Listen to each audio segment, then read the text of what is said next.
Olá, gente, boa tarde a todos.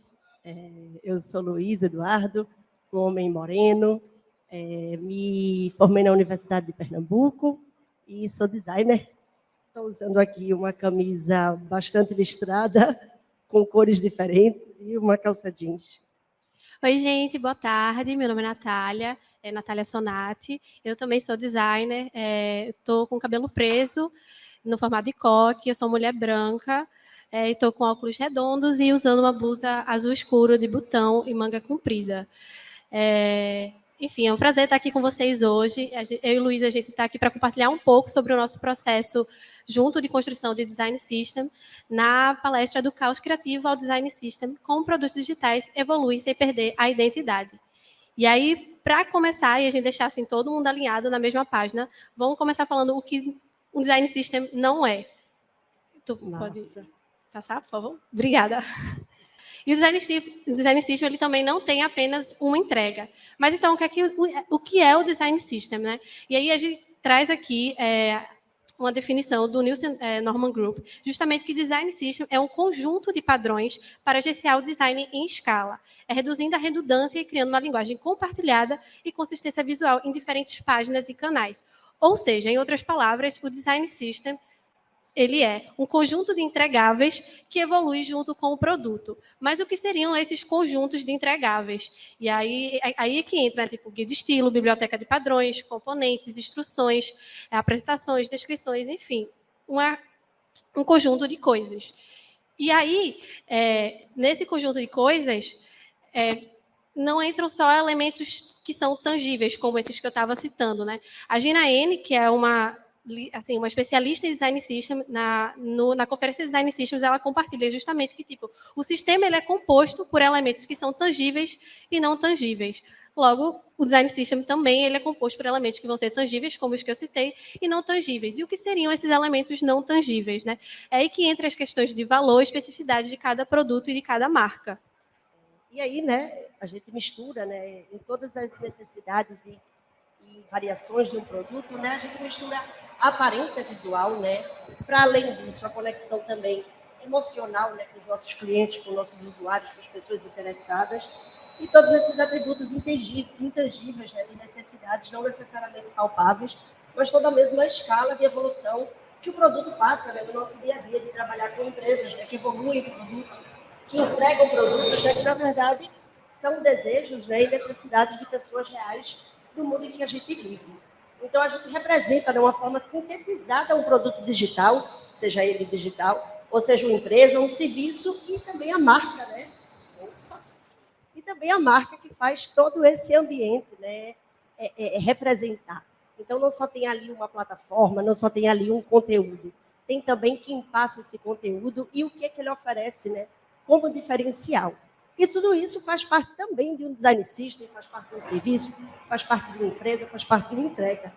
Ele é intrinsecamente, né, intuitivo e relacional, mas o design system ele também necessita de um embasamento teórico-técnico, né, para sua execução precisa e com entrega de valor para o usuário. Isso é, aquilo ali tem que ser muito bem amarrado, porque é um produto total à parte e que vai gerar, com certeza, né, demanda para a linha de design, demanda para as pessoas da empresa, demanda para os agilistas, né, prepararem aqueles designers, aqueles bolsistas, os estagiários que estão ali também, né, entrando naquele momento, tendo uma curva de aprendizado com o produto que as empresas vendem.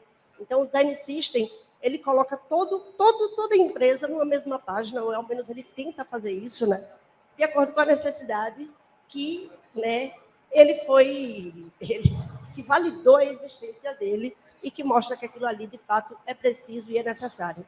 Porque se for assim, se não for assim, não precisa mesmo dele acontecer, pois já existe... Tá ruim? Opa! Agora ficou mais alto. Se não tiver realmente essa necessidade, né, muito bem aplicada, não faz sentido, né? Toda um sprint, corrida, toda uma evolução de produto, de repente a gente parar ali, né, e fazer um design system. Então, né, por onde a gente começa, né, a fazer um design system? Aqui é um pouco, né, do nosso contexto, quando eu e Nath, né, a gente faz parte dessa plataforma Estratégia, uma plataforma digital de de ensino, corporativa, de consultoria, onde as pessoas, né, afiam suas estratégias ainda na parte invisível do produto, né, pensando, discutindo, debatendo, tornando todo mundo ali, colocando todo mundo numa mesma página para uma discussão. E essa é um pouco da nossa realidade, né, do dia a dia. A gente tinha toda uma linha de produção de sustentação, né, correção de erro, necessidades de bug para os desenvolvimentos. A gente tinha também uma landing page, né, de como comunicar o nosso produto, como passar, como reter, como gerar leads. A gente tinha também a evolução do produto em si, né, nosso PO, a monetização da plataforma, tudo mais, né? E o Design System, que abraça tudo um pouco disso, né, principalmente da parte visual, mas também dos onboards da empresa, das novas pessoas que estão sendo capturadas ali para o mercado, né? E como o onboarding não só de design, mas o onboarding de front-end, o onboarding do back-end, né, que pega esses elementos, pega esses componentes, e tem que estar tudo muito bem padronizado, né, para que exista esse onboarding, que ele aconteça de uma boa forma. Então, a gente, né, se vira aí no malabarismo para fazer todos esses hexágonos aí rodarem no dia a dia e entregar também um produto, né, que, como o Nath falou, ele não tem fim. Ele está sempre contínuo, está sempre evoluindo. E aí, como o Luiz estava mencionando, né, a gente tinha todas essas áreas da empresa para tocar em termos de design. E aí, tempo dentro da empresa é recurso. Então, para a gente começar um novo projeto, o Design System, assim, porque, enfim, é um novo produto, né? Você tem que estar continuamente acompanhando ali a evolução do Design System. A gente tem que entender um pouco do contexto que a gente estava e entender qual seria o impacto de estar construindo o Design System dentro do para o nosso time, né? Para a nossa empresa. E aí a gente começou a observar quais seriam, né, essas partes interessadas em relação ao nosso DS.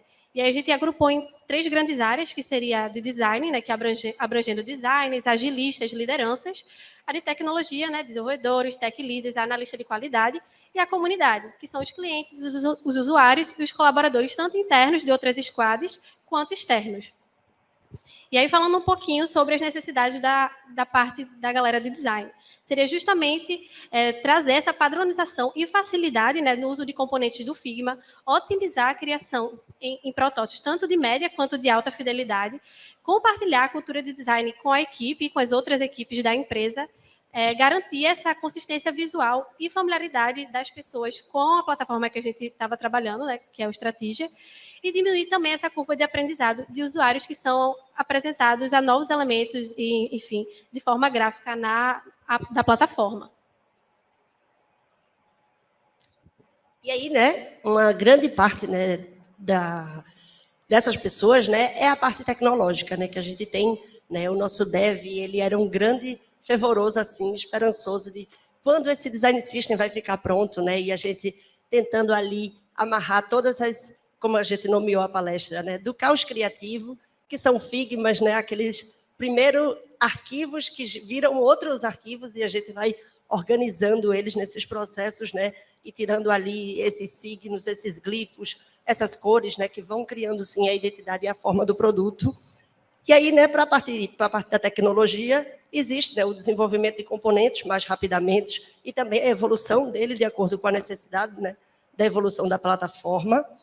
Evitar o retrabalho, né, que é uma coisa que acontece muito quando a gente começa a fazer as plataformas em si e não começa, né, pelo mobile first, e aí esse caminho, né, vai ficando um pouco tortuoso, muitas vezes, acontecendo alguns retrabalhos, e aí quando a gente, né, coloca tudo numa mesma página e consegue fazer as deadlines, as guias, os grids, a gente consegue prever, né, esses problemas antes de passar ele para a tecnologia, que é uma área, né, bastante custosa.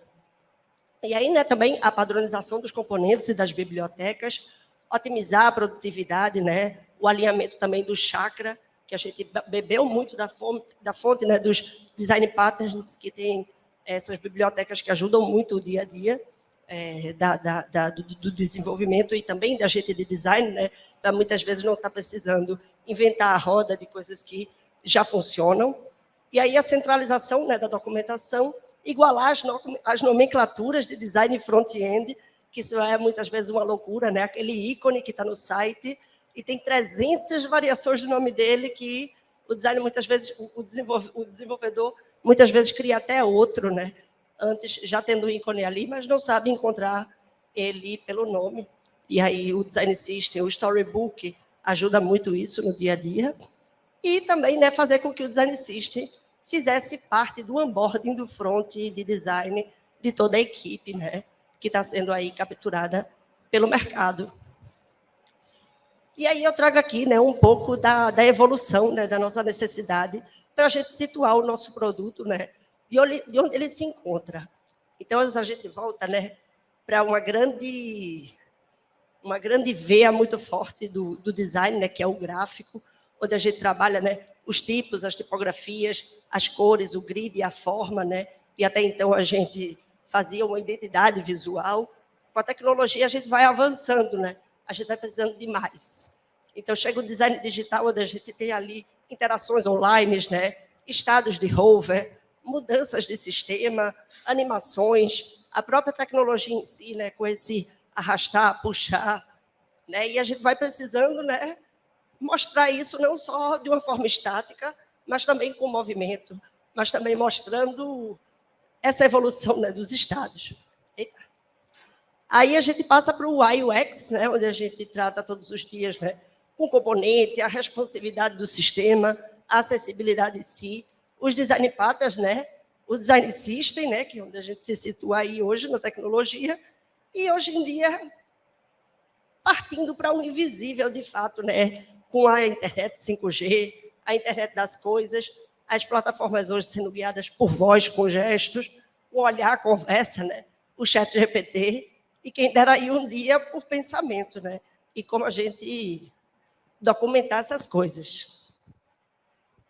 E aí, entrando um pouco também nas necessidades da terceira parte interessada, que seria a comunidade, né? O que é que o DS estaria agregando para esse conjunto de pessoas, né? Seria justamente a facilitar a construção de aplicações externas, diminuir essa curva de aprendizado sobre a plataforma, até para o próprio desenvolvimento de aplicações que bebem da API do Strategia, garantir essa consistência de comunicação visual nos diferentes pontos de contato dos nossos usuários e de clientes com a plataforma e comunicar esses aspectos que fazem parte e caracterizam a estratégia, né, o minimalismo, a facilidade e essa questão de explorar a intuitividade. E aí, depois desse momento assim de pensar de costurar a relevância de ter um design system para a nossa equipe, né, para a nossa empresa, a gente parte para como é que a gente vai, então, colocar a mão na massa. E aí a gente estruturou em 3 principais etapas, né? A primeira é descobrir, né, investigar esse contexto. A segunda seria definir e agir. E a terceira é entregar e engajar. E aí, entrando um pouco já na descobrir, o nosso objetivo era justamente facilitar, primeiro, o trabalho da equipe de design. Então, a gente começou pequeno, né? Tipo, vamos pensar no nosso dia a dia como é que a gente pode estar, a partir do DS, facilitando o nosso trabalho. E aí gerar, né, essa agilidade na realização tanto de ajustes na plataforma, quanto na criação e ideação de novas features. E aí, quais foram as nossas ações nessa etapa? Foi mapear os componentes que a gente já tinha nos diferentes arquivos de Figma, né? Como o Luiz estava comentando, a gente começa, vai criando um monte de arquivo, no arquivo tem uma coisa, no outro tem outra. E aí, para criar novas features, a gente tem que ir catando assim. Então, mapear esses componentes, né? E as suas diferentes variações, tanto nos nossos arquivos quanto na própria plataforma, porque às vezes acontece esse ruído de comunicação, né? Tipo, no arquivo está de uma forma, mas aí no desenvolvimento não achou tal ícone, aí mudou, enfim. Fazer justamente esse alinhamento entre os arquivos e a plataforma, atualizar essas variações e definir quais eram as nossas metas e estratégias para os próximos passos, né, para começar a impactar outras equipes para além da equipe de design. Exatamente. Esse processo, né, de levantamento foi muito bom para a gente ver quais eram, o que é que tinha, o que é que já estava sendo feito, o que é que já estava desenvolvido, o que é que a gente ainda iria padronizar, né, o que dava para fazer ainda com aquela realidade, né, do produto de fato já andando ali.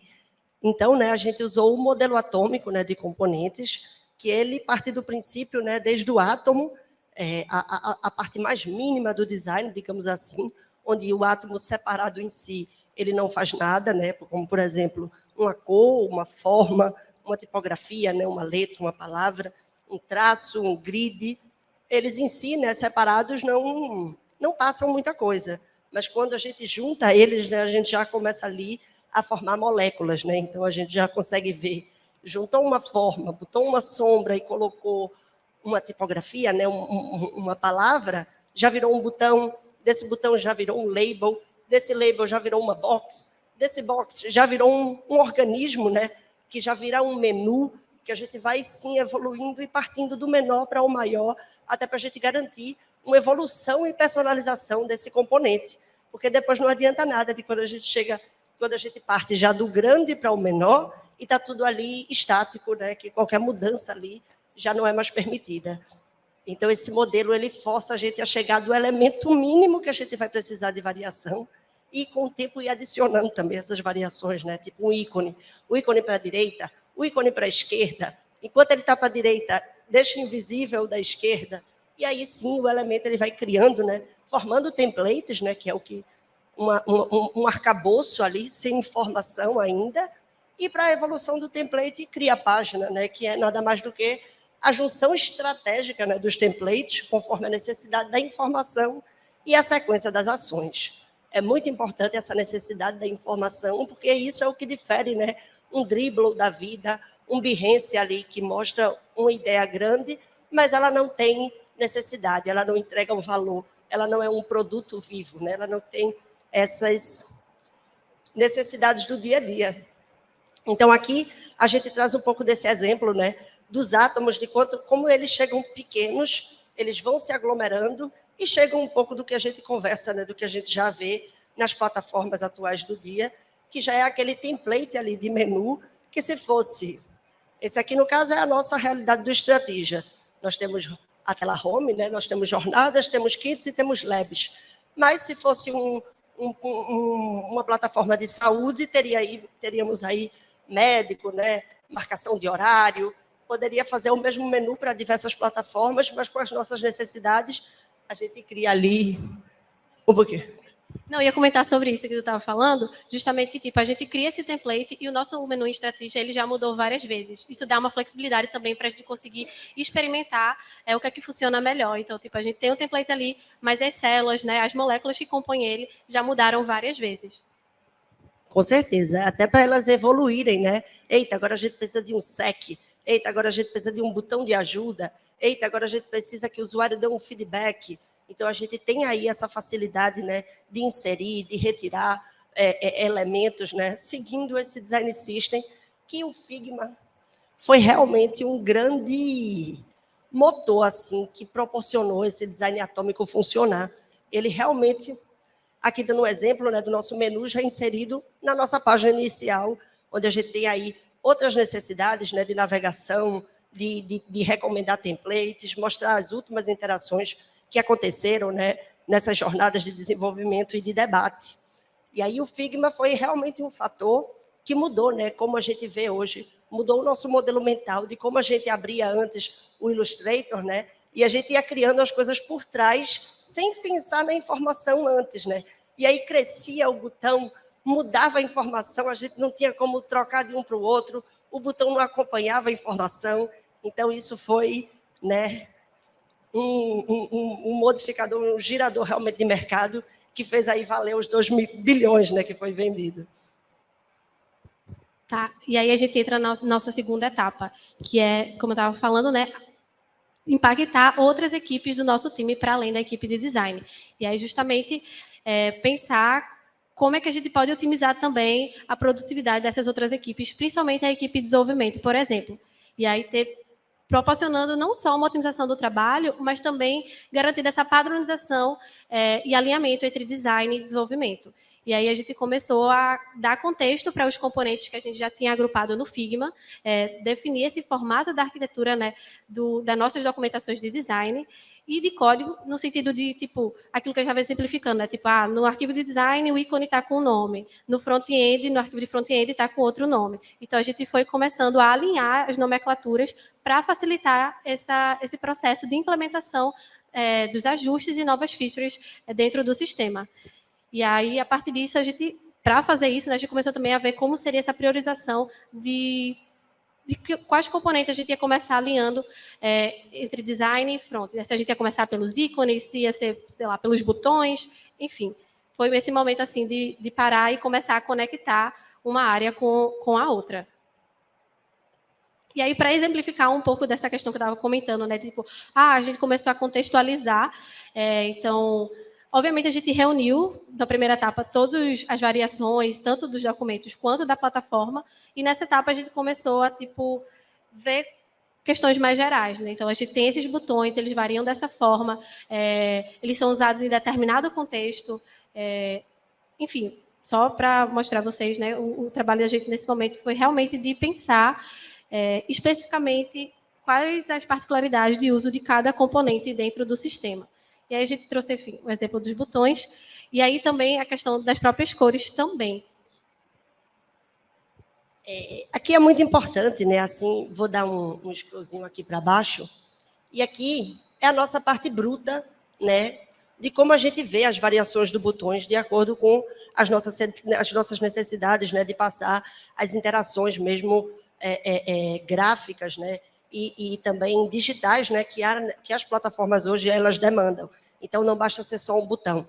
É o botão como ele está pressionado, como ele está quando passa o mouse, né? Como esse botão aparenta quando ele está desabilitado ali, porque o usuário ainda não preencheu informações básicas necessárias, né, obrigatórias, para ele conseguir avançar no formulário. Então, quando a gente vê isso aqui, né, a menos que a gente não esteja aí com designers e desenvolvedores, isso não passa nenhuma mensagem, passa o mínimo do mínimo. Mas se a gente quer fazer, né, um material que ele é um ponto de comunicação na empresa, a gente tem que humanizar ele, a gente tem que estruturar, a gente tem que mostrar como isso foi feito, por que foi feito.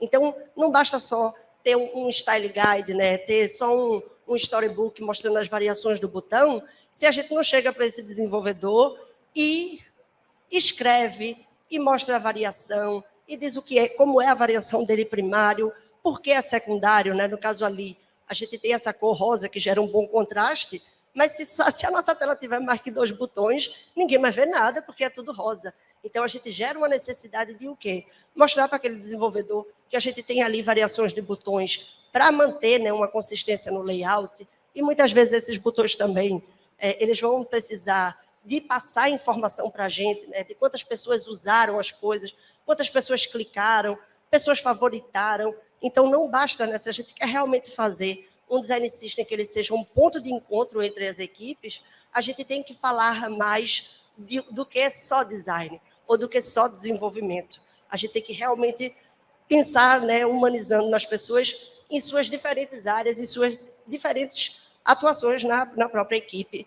porque todo mundo tem informações para dar, todo mundo tem feedback, para, de fato, a gente evoluir. Então, é muito importante aqui esse contraste, né, esse trabalho que foi muito de Nath, de tornar esse design system uma própria explicação de sistema do nosso produto. Isso eu acho uma coisa muito importante, né? E não só as variações de botão no nosso roxinho, que a gente já conhece muito bem do próprio Figma. E aqui, né, nas cores... Não, pode ir. Pronto. Aqui as cores, né, a gente tem... Qual é a empresa, né? Eu acho que... não vou dizer aí uma porcentagem, mas acho que quase da metade das reuniões com os devs que eu tenho é sobre cor, principalmente quando é cinza.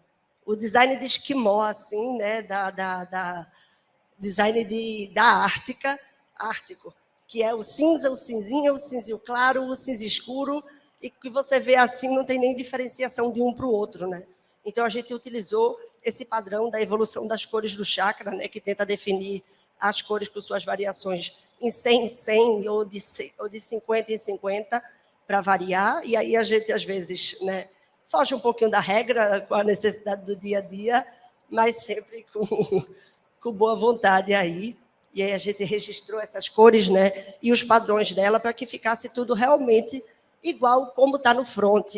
E a gente realmente, quando fosse falar de uma cor, não tentasse descrever, né, porque às vezes o azul piscina para mim é verde, o azul piscina para outra pessoa é turquesa, cerceta, tem várias coisas, várias variações, né, que quando a gente tem tudo isso aqui registrado, fica muito mais fácil, né, para ser, de fato, uma base documental, né, e um ponto de encontro.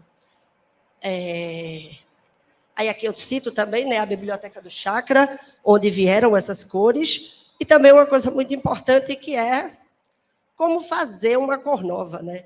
E se a gente está ali, né, chega um designer novo na equipe, tem uma necessidade de se diferenciar por um fundo, por um contraste, e, né, como criar uma nova cor? É bom que a gente registre, né, humanize esse processo, para, de fato, ele valer a pena, né, as nossas horas trabalhadas, para que ele, de fato, seja útil. Então, aí a gente explica, né, de como veio essa variação da tonalidade, né, de que começa do 50, o mais baixo, e vai até 900, a cor mais escura, que está aí no dia a dia, né, da biblioteca do Chakra.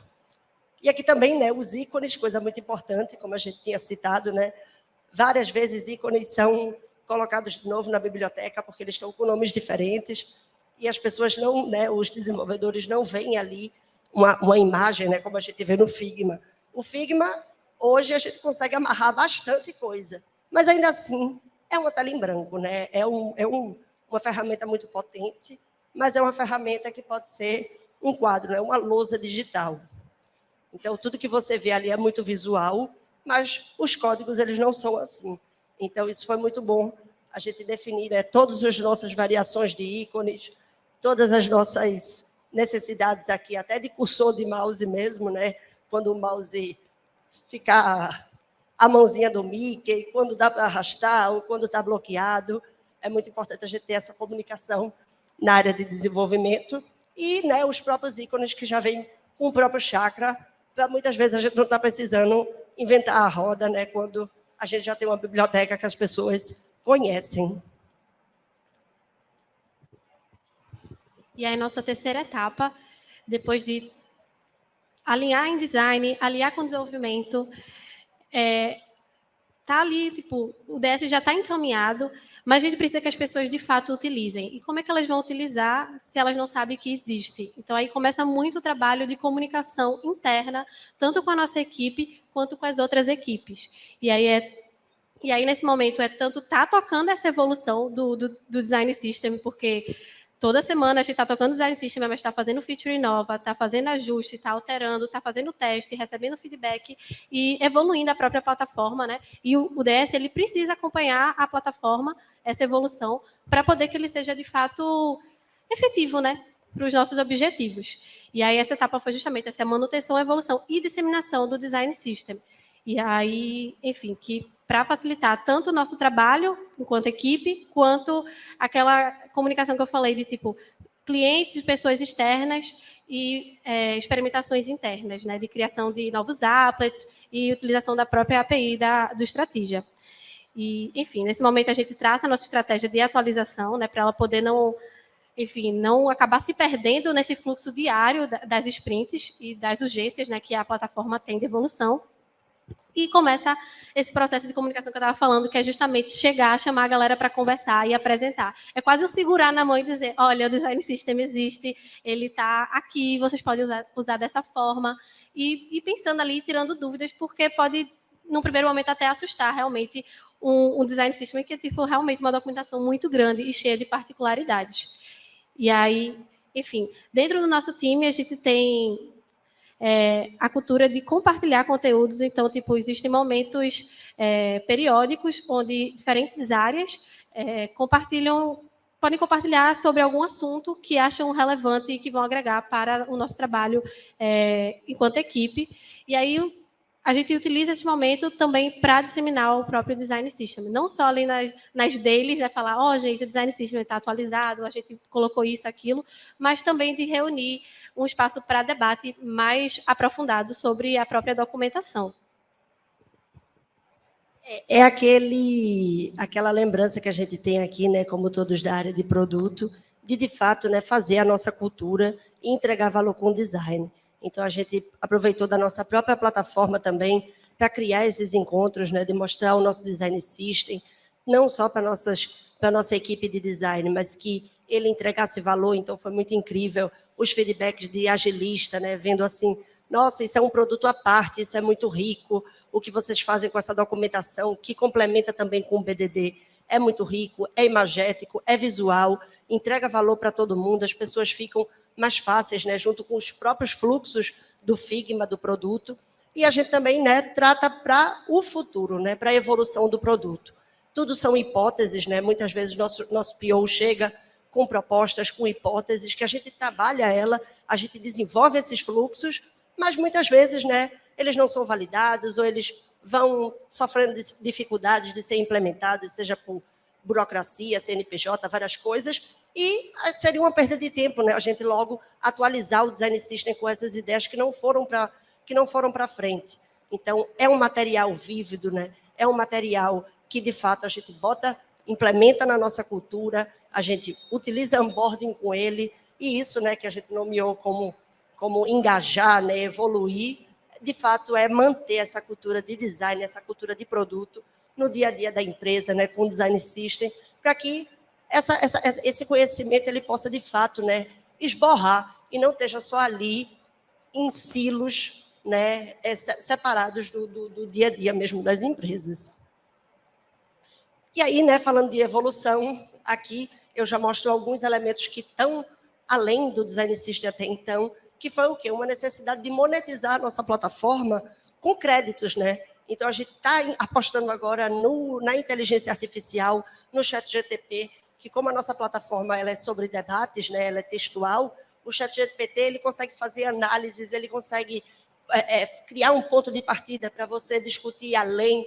Eu tipo, quero fazer um modelo de negócio, e esse te dá as perguntas mais importantes para o seu negócio, para o que você quer, né, com a base, né, que a gente tem aí bastante inteligente, que não utiliza, né, da internet em si, mas tem uma grande leitura de conteúdo. Então, isso, né, com o ChatGPT, essa mudada de mercado, veio o quê?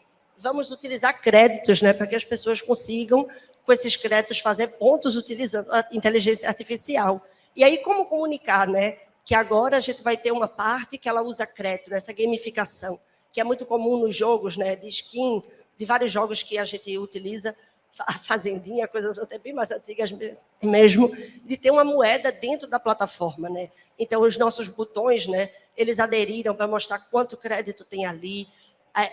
Os botões também vieram na hora de comprar o crédito, no fluxo de comprar. E como a gente também, né, se prepara para evoluir para isso e depois voltar para o Design System e ter sempre esse material evoluindo, né, de acordo com o que está na plataforma mesmo online. E aí, durante todo esse processo, a gente também não chegou, tipo, aí vamos fazer o Design System e saiu inventando tudo. Obviamente, a gente fez um estudo e buscou referências, e aí a gente traz aqui dois principais espaços que a gente consegue encontrar outros Design Systems para ver como outros times também estão construindo e montando suas estratégias para esse tipo de documentação. Então, tem os Design Systems brasileiros e o Design System Gallery, que aí reúne Design Systems de forma mais global mesmo. E aí a gente queria fechar compartilhando, né? Acho que o Luiz pode falar melhor, porque, enfim. Então, né, do nosso John Meda, ele é o vice-presidente de design da Microsoft, e ele diz uma coisa, né, que mesmo a gente tendo, né, o fator uau dos produtos, né, a gente não quer consumir coisas sem graça, né? A gente vem de produtos encantadores, de objetos encantadores que a gente vive ao longo da vida, né, que a gente se apaixona por esses produtos, né, essas histórias, mas o design em si ele não é apenas sobre beleza, ele é sobre relevância de mercado e, de fato, significativo. Um produto, se ele não tem graça, se ele não aparência uma coisa diferente, ele logo vai ser um potencial competitivo para outro poder ir mais à frente e entregar o que o seu consumidor quer. Então, não é sobre a beleza em si, mas é sobre também encantamento, né? E, por isso, a gente fez esse Design System, a gente desenvolve produtos, a gente desenvolve por ideias, né? Por acreditar nelas, por acreditar na mudança de um mundo, né? A mudança de modelos mentais. E aí a gente trouxe aqui o nosso Design System para dar meio que uma base. E comecem rápido, né? Criem rápido, não fiquem pensando muito em como começar, tem muita coisa na internet, muita referência. Não se entrega rápido, não só tem uma entrega, ele está sempre evoluindo. A gente vai disponibilizar aqui o link que está na nossa apresentação, e muito obrigada.